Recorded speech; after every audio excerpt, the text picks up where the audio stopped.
முன்பாக அந்த கைம்பெண்ணை பார்க்க கர்த்தர் நம்முடைய இருதயத்தின் விருப்பங்களை பார்க்கிறார். இந்த காலையில் நம்முடைய யோசனைகளை எல்லாம் கர்த்தர் தூரத்தில் இருந்து அறிகிறார். யோசுவாவின் துதி ஆராதனையில பங்கு கொள்ளுகிற கர்த்தருடைய பிள்ளைகளே, சரியாக நாம் உணர்ந்து கொள்ள வேண்டும். இயேசு கிறிஸ்து அந்த கிராமத்துக்குள்ளே போய் அந்த கைம்பெண்ணை அவர் பார்த்து அவள் மேல் மனது உருகுகிறது.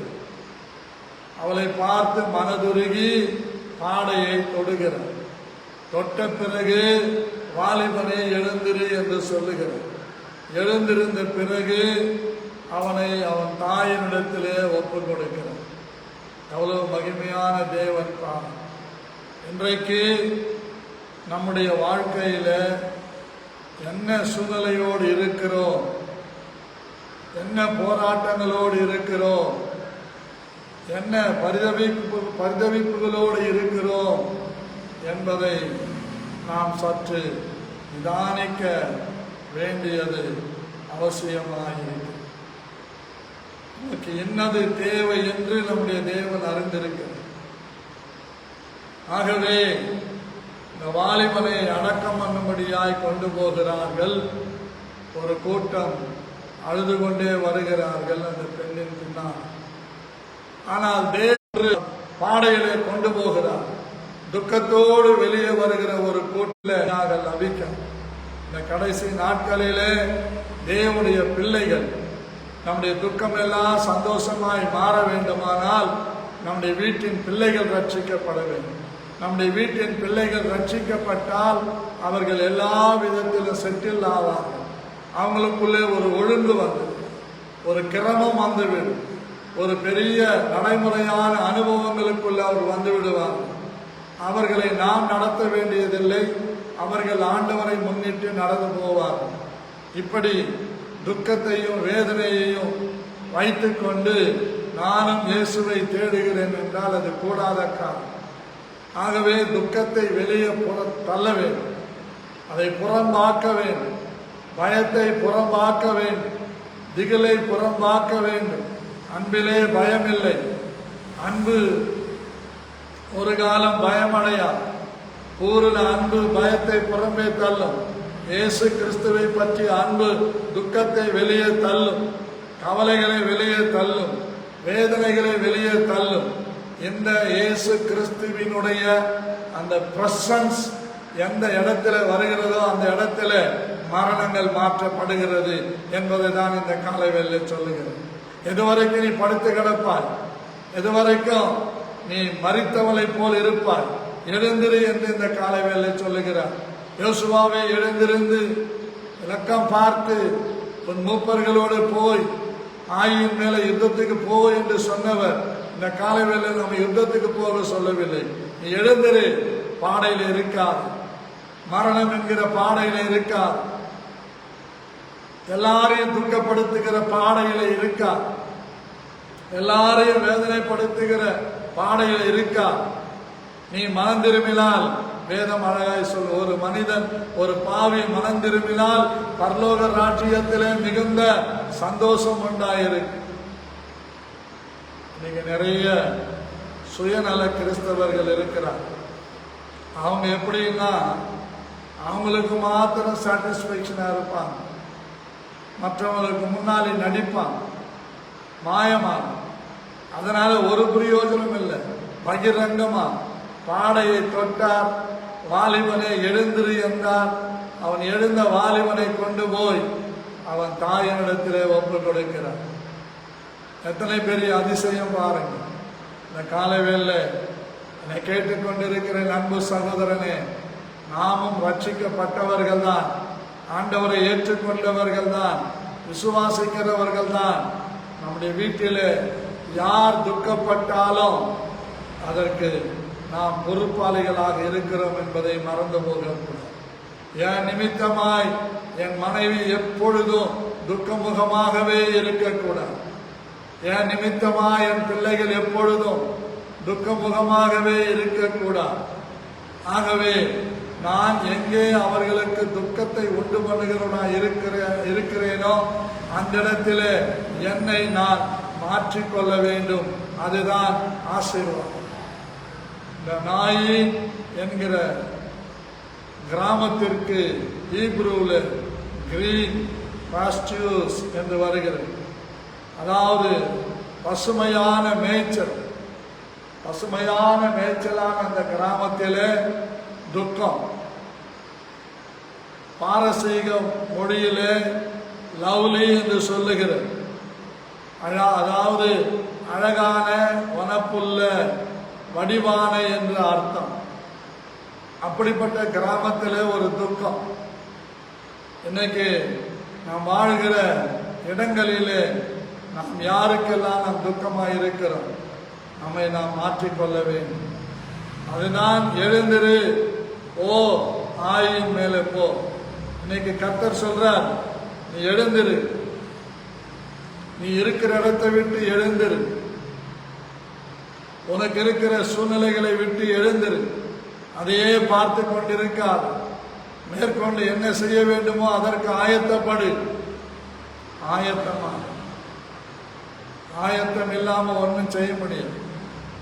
அதேதான் பைபிள் சொல்லுது, பரிசுத்தம் இல்லாமல் ஒருவனும் தேவனை தரிசிக்க முடியாது. ஆகவே ஆயத்தப்படு. உன்னோட கூட ஒரு ஜனத்தை ஆயத்தப்படுத்து. பிரியமான கர்த்தருடைய பிள்ளைகளே, நமக்கு துக்கத்தை உண்டு பண்ணுகிற சூழ்நிலைகளிலிருந்து நம்மை தேவன் மாற்ற வல்லமை உள்ளவராக இருக்கிறார். நம்முடைய துக்கங்களை சந்தோஷமாய் மாற்றுவதுதான் அவருடைய வேலை. ஆனால் நாம் யாருக்கு துக்கமாய் இருக்கிறோம் என்பதை நாம் ஆராய்ந்து பார்ப்பது நம்முடைய வேலை. இந்த செழிப்பான அந்த மேய்ச்சல் உள்ள அந்த கிராமம், அழகான வனப்பமான அந்த கிராமம் துக்கத்தினாலேயே நிறைந்திருக்கிறது என்றால் நம்ம யோசிக்கணும். ஆனால் தேவன் அந்த அழகான இடத்தை அழகு மங்கி போக விடவில்லை. பசுமையான அந்த இடத்தை கரளையாய் போன இடமாக விடவில்லை. அந்த வாலிபனை எழுப்பி அந்த இடத்தை பசுமைப்படுத்துகிறது. அந்த வாலிபனை எழுப்பி அழகான ஒரு கிராமமாக, வனப்பமான ஒரு கிராமமாக மாற்றுகிறது. அந்த வாழ்க்கையில கூட நம்ம நிமித்தம் அந்த சபை மகிழ்ச்சி அடையும். நம்ம நிமித்தம் அந்த குடும்பம் மகிழ்ச்சி அடைய வேண்டும். நம்ம நிமித்தம் நாம் வேலை செய்கிற ஸ்தலம் மகிழ்ச்சி அடைய வேண்டும். இதை நாம் உணர வேண்டும். அப்படி உணர்ந்தால் நிச்சயமாகவே நமக்கு ஒரு பெரிய ஜெயம், வெற்றி உண்டு, அதிசயம் உண்டு. கர்த்தருக்கு ஸ்தோத்திரம். மரித்தவன் எழுந்து உட்கார்ந்து பேச தொடங்கி. ஆகவே நாம் வேதனையோடு இருக்கிற சூழ்நிலைகளை விட்டு எழுந்திருக்கு, தூசியை உதறிவிட்டு எழுந்திருக்கு, நமக்குள்ளே இருக்கிற கட்டுகளை அறுத்து விட்டு எழுந்திருக்கு. விருத்த சேதனம் இல்லாதவன் அசுத்தனும் என்னுடைய இனி உன்னிடத்தில் வருவதில்லை. அது அப்படியே நான் சொல்றேன், மரணமும் சாபமும் உன்னிடத்தில் வருவதில்லை. காரணம், உன் வீட்டை தேவன் பசுமையாக்குது. உன் வீட்டை வடிவான வீட்டையாக மாற்றுகிறது. உன் வீட்டிலே வாடகைக்கு வேலையில், பெட்டிக்கும் வேலையில். இதுதான் நம்முடைய விசுவாசம். விசுவாசத்தினால் நீதிமான் பிழைப்பான். காலை வேளை பிரியமான தேவனுடைய பிள்ளைகளை, யோசுவா அதிகாலமே எழுந்திருந்து தன்னுடைய மூப்பர்களை எழுப்பி ஆயத்தப்படுத்தி ஆயின் மேல் போவதற்கு முன்னாலே போவோம். நம்ப தேவ ஜனங்களே, இந்த காலை வேளையில் நாம் எழுந்திருந்து சூழ்நிலைகளை எல்லாம் விட்டு எழுந்திருந்து தேவனை துதிக்கிற, ஆராதிக்கிற ஒரு பெரிய கூட்டமாக நாம் எழும்பும். நாம் வாழ்கிற பகுதிக்கு சந்தோஷத்தை கொடுக்கிறவர்களாக, நாம் குடும்பத்திற்கு ஒரு சந்தோஷமுடையவர்களாக இருக்கும்படி தேவன் கிருபை செய்வாராக. நாம் இன்னைக்கு விசுவாச பிள்ளைகள் எவ்வளோ வேதனையோடு இருக்கிறார், எவ்வளோ துக்கத்தோடு இருக்கிறார். பாருங்க, தன் பாவங்களை உணராது, தன் பாவங்களை விடாது வாழ்கிற குடும்ப தலைவர்கள் நிமித்தமாக எத்தனை சகோதரிகள், எத்தனை பிள்ளைகள் அங்கலாய்க்கிறார். இப்படி ஒவ்வொரு குடும்பத்திலும் இருந்தால் இந்த குடும்பம் எப்படி யுக்திக்கு வரும், எப்படி நல்ல நிலைக்கு வரும், நம்ம தான் ஜெபிக்கணும். ஆகவே இந்த நாளிலே ஒரு 3 காரியங்களுக்காக சபை ஜனங்கள் ஜெபிக்க போறீங்க. ஆமென். முதலாவது, நம்முடைய குடும்பங்கள் இருக்கிற மரணத்துக்கு ஏதுவான செயல்பாடுகள் இருந்து நம்முடைய குடும்ப தலைவர்களை கர்த்தர் விடுதலை ஆக்கிறது. புதிய ஆராதனை மூலமாய் யாரெல்லாம் குடிக்கும் எல்லா தீங்குக்கும் அடிமைகளாய் இருக்கிறார்களோ அவர்கள் விடுதலை அடையவில்லை. பிரியமானவர்களே, தேவனுடைய பிள்ளைகள் மிகவும் சங்கடப்பட்டு கொண்டிருக்கிறார். நம்முடைய சபையில் இருக்கிற குடும்பங்களில் இருக்கிற எல்லா விதமான தரித்திரங்களும், பாவத்தோடு வாழ்கிற எல்லாருடைய கிரியைகளும் முறியடிக்கப்பட்டு கர்த்தருக்காக வாழ்கிறவாய் மாறணும். ஓ வேதனை தெரியுமா? அப்படியெல்லாம் குடும்பத்தில் மனைவிக்கு வேதனை, புருஷனுக்கு வேதனை, நிலைமையெல்லாம் மாறும்.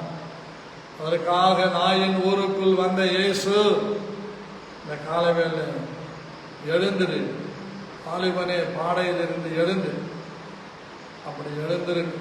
ஒவ்வொருவரும் எழுப்பணும். ஒரு எழுப்புதல் சபையில வரணும். இதற்காக ஒருவர் ஏவப்பட்ட ஒருவர் சத்தத்தை உயர்த்தி ஜெபிக்கணும். யார் ஜெபிக்க போறாங்க? ஜெபம்.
Yes.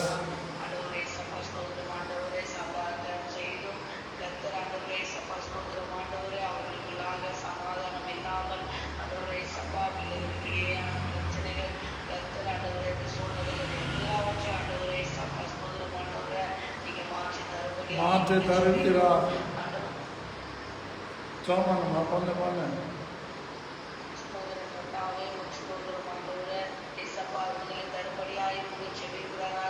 Yes.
கர்த்தர் ஜெபத்தை கேட்டு அப்படியே செய்தபடியால் நாம் கர்த்தரை ஸ்தோத்திரம் பண்ணுவோம்.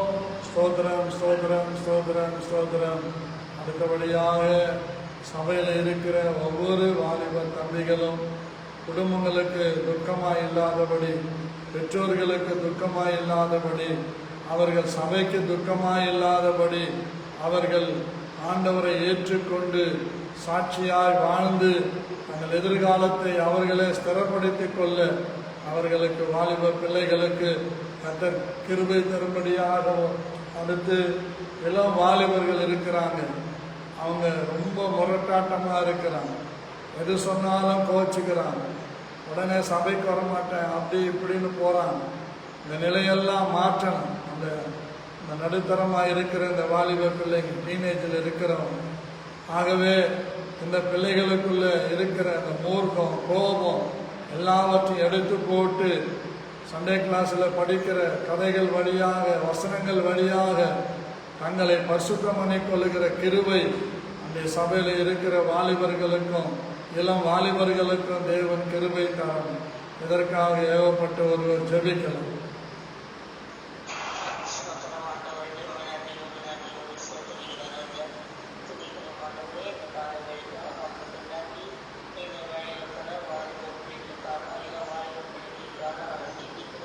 ஆமென். ஜெபம் பண்ணுங்க. கேக்குது.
எஸ்,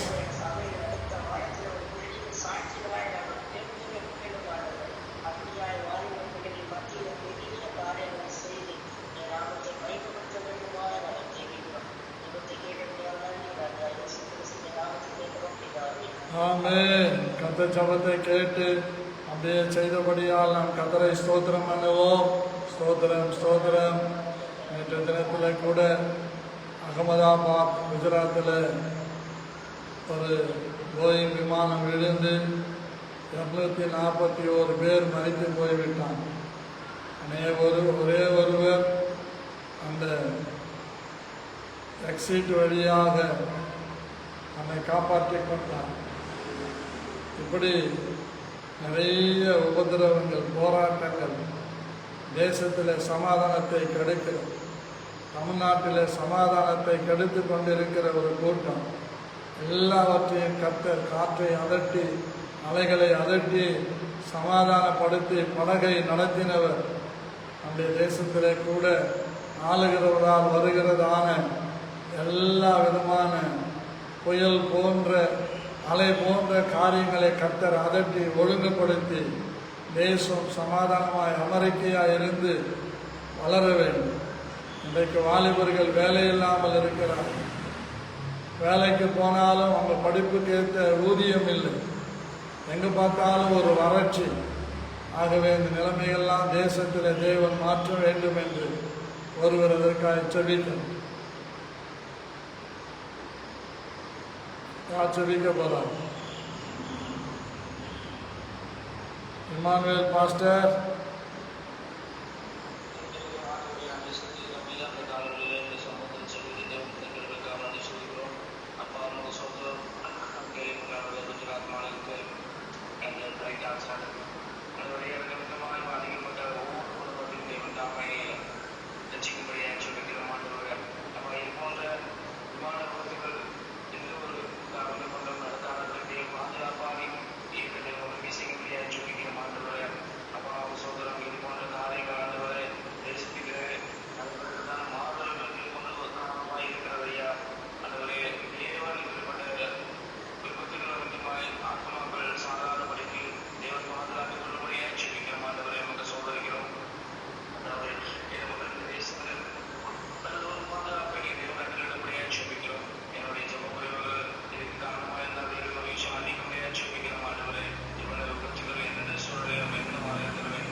ஆமென். கர்த்தர் ஜெபத்தை கேட்டு அப்படியே செய்தபடியால் நாம் கர்த்தரை ஸ்தோத்திரம் பண்ணுவோம். ஸ்தோத்திரம் ஸ்தோத்திரம்.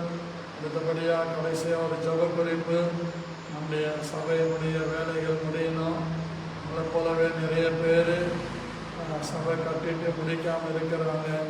சிலர் நாடக இடத்துல இருந்து சபை நடத்த முடியாமல் சங்கடப்படுறாங்க. சிலர் இடங்களை வாங்கி போட்டுட்டு கட்ட முடியாமல் இருக்கிறாங்க. இதெல்லாம் கர்த்தர் மாற்ற வேண்டும். தனிமையானவர்களுக்கு வீடு வாசல் ஏற்படுத்துகிறார் என்று ஆசிக்கிறோம். அந்த நாட்களில் சபையில் ஜனங்களுக்குள்ள ஒரு நல்ல மாற்றங்களை தருவது மாத்திரமல்ல, சபையினுடைய எல்லா வேலைகளையும் சபையாரே எழுந்து செய்ய வேண்டும். இதுவரைக்கும் நம்மால் முடிந்த வரைக்கும் கர்த்தர் கொடுத்த கிருபையின்படி எல்லாம் முடிஞ்சிருக்கு. இனி சபையில் உள்ளவங்க எழும்பினாதான், சபையில் உள்ளவங்க தங்கள் கைகளை நீட்டினால்தான் இந்த சின்ன சின்ன வேலைகள்லாம் செய்ய முடியும். ஆகவே இந்த சிற்பி வேலைகள் தான் ரொம்ப இருக்கும். ஆகவே சபையாருக்குள்ள ஒரு நல்ல ஏவுதலை தந்து ஆண்டவருடைய ஆலயத்தின் பணிக்காக கொடுக்கவும், அந்த வீட்டு வேலைகள்லாம் மேலே முடியவும் கர்த்தர் நடத்தும்படி வரவேண்டிய சரீரத்தில் நல்ல சுகம் தரும்படி மாஸ்டர்மாவுக்கு அப்படி சுகம் தரும்படி ஒரு ஜெபி. யார் ஜெபிக்க போகிறோம்? ஹலோ,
ஆமென். கர்த்தர் ஜெபத்தை கேட்டு அப்படியே செய்கிறபடியால் கர்த்தரை ஸ்தோத்திரம் பண்ணுவோம்.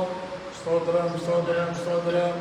இந்த நாளிலே இந்த ஜெபத்தில் கலந்து கொண்ட ஒவ்வொருவரையும் கர்த்தர் பேர் பேராக ஆசீர்வதிக்கும்படி நாம் கர்த்தரை ஸ்தோத்திரம் பண்ணுவோம். தேவன் தாமே இந்த நாட்களில் பலமான காரியங்களை நம்மை கொண்டு செய்யும்படியாக சபையிலே ஆத்துமாக்களை கொள்ளை பொருளாய் கொண்டு வந்து சேர்க்கும்படியாய் கர்த்தரை ஸ்தோத்திரம் பண்ணுவோம். ஸ்தோத்திரம் ஸ்தோத்திரம் ஸ்தோத்திரம். பிதா குமாரன் பரிசுத்த ஆவியானவரை ஸ்தோத்திரம் பண்ணுவோம். ஸ்தோத்திரம் ஸ்தோத்திரம் ஸ்தோத்திரம். சேர்ந்து சொல்லுவோம். என் ஆத்துமாவே கர்த்தரை ஸ்தோத்திரி, என் முழு உள்ளமே பரிசுத்த நாமத்தை ஸ்தோத்திரி. என் ஆத்துமாவே கர்த்தரை ஸ்தோத்திரி, கர்த்தர் செய்த சகல உபகாரங்களை மறவாதே. ஆமென். அனைவருக்கும் ஆண்டவராகிய இயேசுவின் நாமத்திலே நன்றி. கர்த்தர் உங்களை வாழ்த்தி ஆசீர்வதிப்பார். கிருபை உங்களோடு இருப்பதாக. ஆமென்.